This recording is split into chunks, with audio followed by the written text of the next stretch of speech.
بسم الله الرحمن الرحيم. الحمد لله الذي أنزل على عبده الكتاب ولم يجعل له عوجا قيما لينذر بأسا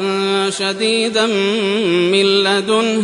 ويبشر المؤمنين الذين يعملون الصالحات أن لهم أجرا حسنا ماكثين فيه أبدا وينذر الذين قالوا اتخذ الله ولدا ما لهم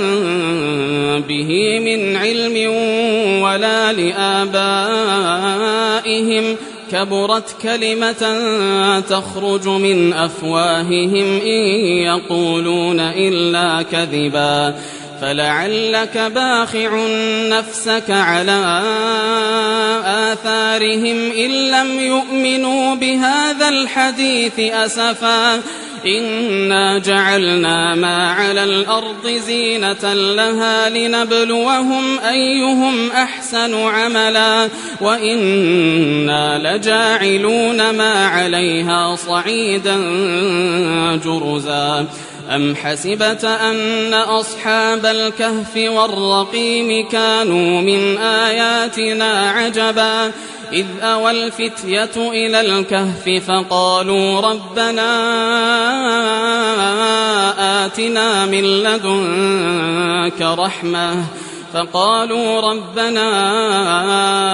آتنا من لدنك رحمة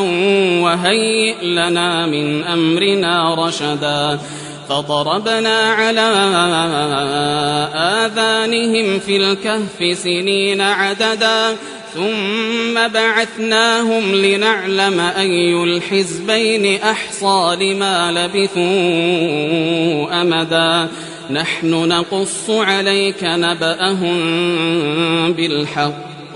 إنهم فتية آمنوا بربهم وزدناهم هدى وربطنا على قلوبهم إذ قاموا فقالوا ربنا رب السماوات والأرض لن ندعو من دونه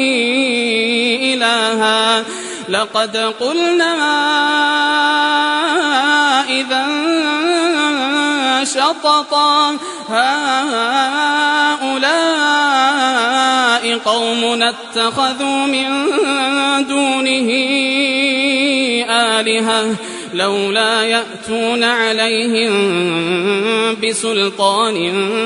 بين فمن أظلم ممن افترى على الله كذبا وإذ اعتزلتموهم وما يعبدون إلا الله فأووا إلى الكهف ينشر لكم ربكم من رحمته ويهيئ لكم من أمركم مرفقا وترى الشمس إذا طلعت تزاور عن كهفهم ذات اليمين وإذا غربت تقرضهم ذات الشمال وهم في فجوة منه ذلك من آيات الله من يهد الله فهو المهتد ومن يضلل فلن تجد له وليا مرشدا وتحسبهم أيقاظا وهم رقود ونقلبهم ذات اليمين وذات الشمال وكلبهم باسط ذراعيه بالوصيد لو اطلعت عليهم لوليت منهم فرارا ولملئت منهم رعبا وكذلك بعثناهم ليتساءلوا بينهم قال قائل منهم كم لبثتم قالوا لبثنا يوما أو بعض يوم قالوا ربكم أعلم بما لبثتم فابعثوا أحدكم بورقكم هذه إلى المدينة فلينظر أيها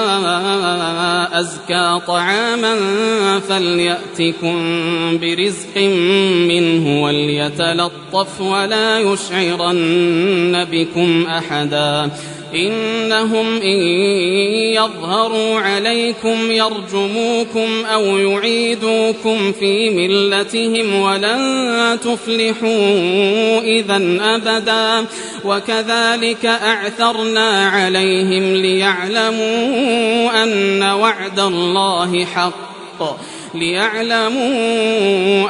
وعد الله حق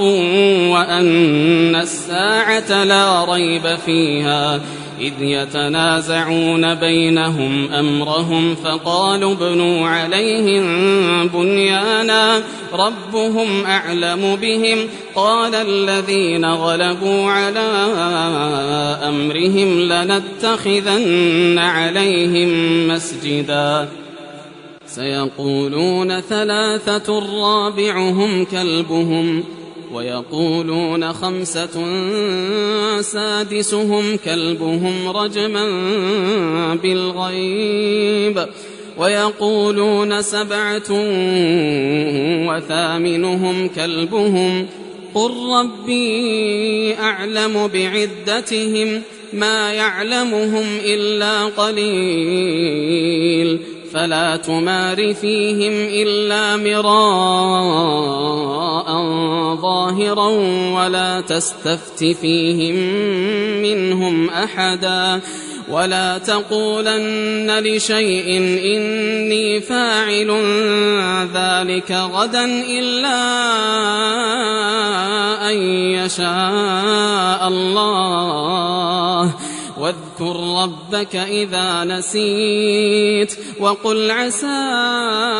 أن يهديني ربي لأقرب من هذا رشدا ولبثوا في كهفهم 300 سنين وازدادوا 9 قل الله أعلم بما لبثوا له غيب السماوات والأرض أبصر به وأسمع ما لهم من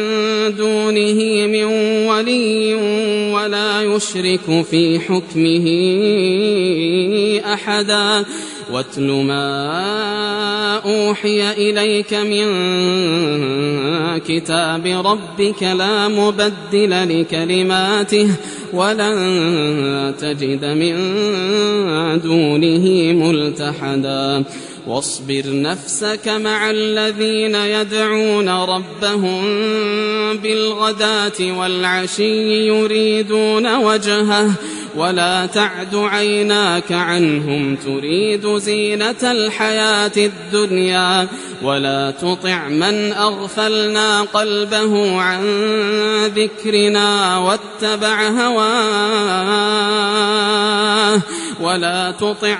أغفلنا قلبه عن ذكرنا واتبع هواه وكان أمره فرطا وقل الحق من ربكم فمن شاء فليؤمن ومن شاء فليكفر إنا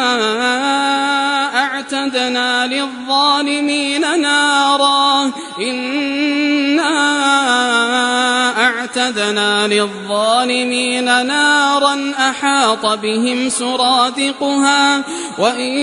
يستغيثوا يغاثوا بماء كالمهل يشوي الوجوه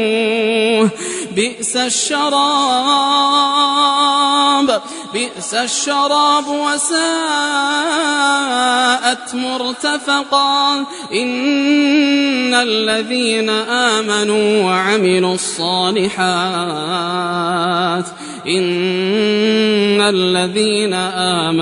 وعملوا الصالحات إنا لا نضيع أجر من أحسن عملا أولئك لهم جنات عدن تجري من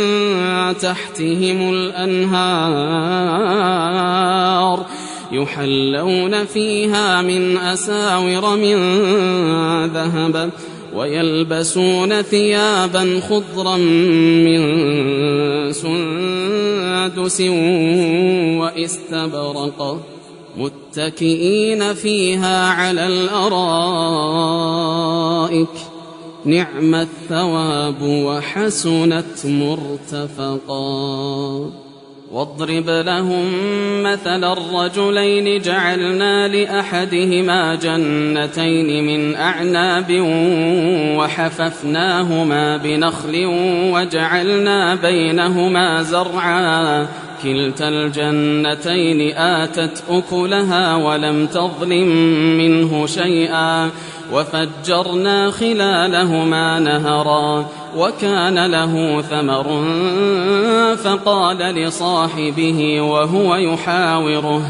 فقال لصاحبه وهو يحاوره أنا أكثر منك مالا وأعز نفرا ودخل جنته وهو ظالم لنفسه قال ما أظن أن تبيد هذه أبدا وما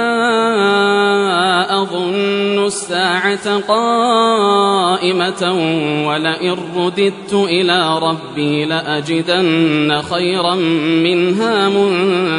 منقلبا. قال له صاحبه وهو يحاوره أكفرت بالذي خلقك من تراب ثم من نطفة ثم سواك رجلا لكن هو الله ربي ولا أشرك بربي أحدا ولولا إذ دخلت جنتك قلت ما شاء الله لا قوة إلا بالله إن ترني أنا أقل منك مالا وولدا فعسى ربي أن يؤتيني خيرا من جنتك ويرسل عليها حسبانا من السماء فتصبح صعيدا زلقا أو يصبح ماؤها غورا فلن تستطيع له طلبا وأحيط بثمره فأصبح يقلب كفيه على ما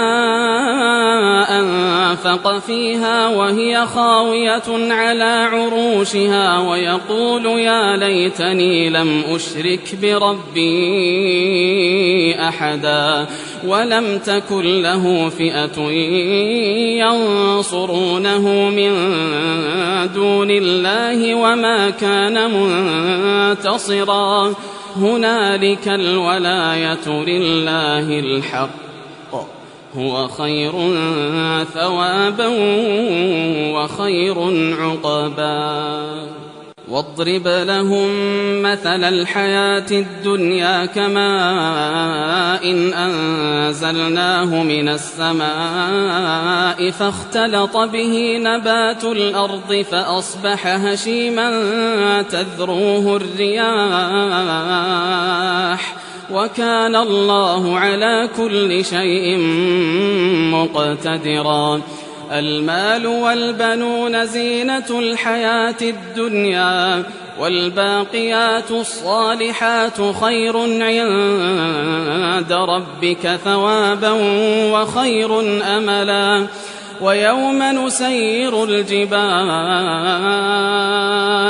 ويوم نسير الجبال وترى الأرض بارزة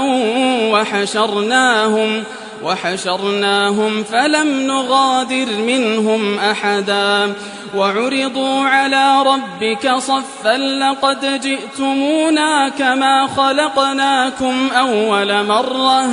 بل زعمتم أن لن نجعل لكم موعدا.